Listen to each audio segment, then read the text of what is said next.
मी तुम्हाला गोड शेवया करून दाखवणार आहे, सोपी आणि साधी पद्धत। 1 वाटी शेवया घेतल्या त्या कच्च्या, साखर अर्धी वाटी, 1 वाटी तूप घेते, छोटी वाटी आहे, थोडे काजू, बदाम, मनुके आणि ही वेलची पूड। आता मी इथे पॅन गरम करायला ठेवलं आहे।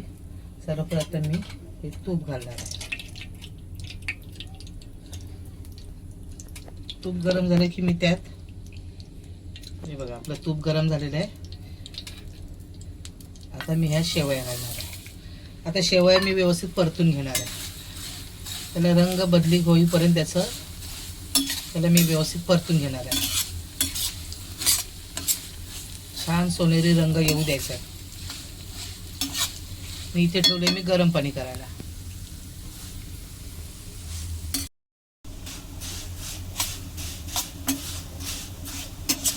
आता इथे बघा आपल्या शेवयाने रंग बदललेला आहे, गोल्डन ब्राऊन होत आलेला आहे। त्यातच आपण आता हे बदाम, काजू आणि मनुके हे सगळं व्यवस्थित आपण फ्राय करून घेणार आहे। आता हे बघा ड्रायफ्रूट पण व्यवस्थित त्याच्यामध्ये फ्राय झालेले आहेत, मनुके छान अगदी फुललेले आहेत। आता यात आपण गरम पाणी टाकून घेऊ।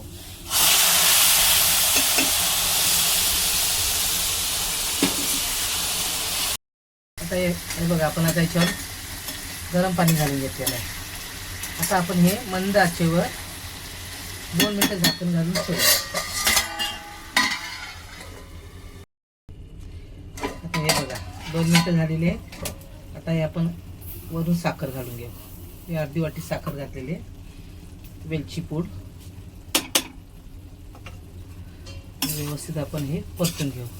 हे शेवया इतक्या सुंदर लागतात, गोड, चविष्ट आणि कशा फुललेत बघा, अगदी छान, अगदी व्यवस्थित त्या फुलून आलेल्या आहेत। आता आपण साखर घातलेली आहे ना, आता आपण परत हे 2 मिनिटं झाकण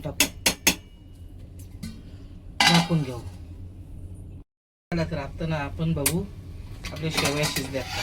त्या बघा किती छान फुललेत, हे बघा किती सुंदर रंग आलेला आहे।